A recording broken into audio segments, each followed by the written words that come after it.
you might not have ever considered 3D modeling to be an important skill for you to learn. Even if you're only interested in 2D art, you'd be surprised by just how much you might benefit from just learning the basics. In this video, I talked about using Minecraft to build the setting of your drawing, so you don't need to figure out all the perspective on your own. In a 3D program, you can do this even better. For drawing scenes with buildings or that are indoors, creating all the basic shapes in 3D is a lifesaver. To start, download Blender. It's free, and while it can be intimidating at first, a few tutorials on shape editing and possibly sculpting should give you everything you need to know. Your model doesn't need to be complex because you can always add the details in your final drawing. Export an image from the angle you want and bring it into your art program. Now, your first option is to trace over it and fill in everything on your own using the line art. If you're using Photoshop, you can have this work done for you by going to Filter, Stylize, Find Edges. You can also paint over the 3D model directly, taking advantage of the lighting and shading you designed in Blender. For example, I made this pizza box and bowl in Blender, and in the final painting, some of the original 3D image is still visible underneath. While this may seem overcomplicated and not worth the effort, it's actually very efficient.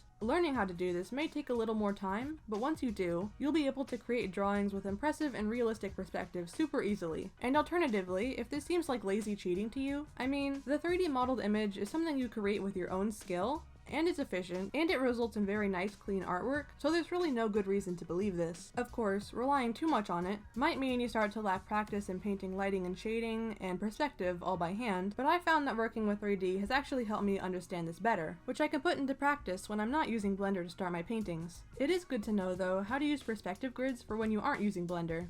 And not only is 3D modeling useful for still drawings, but also for animation. When designing a character for animation, you need to know how they'll look from different angles. It can be really difficult to do this and keep the character looking consistent. If you get started in 3D, this becomes so much easier. Once again, you don't need to get super detailed in Blender, but so long as you build and model the basic forms of this character, you can easily export images from different angles and draw over them in another program to make your character sheet. If you're willing to learn 3D a bit further, you can even do a basic animation in Blender and trace over it in your animation program. This is most useful for head turns and tricky camera movement.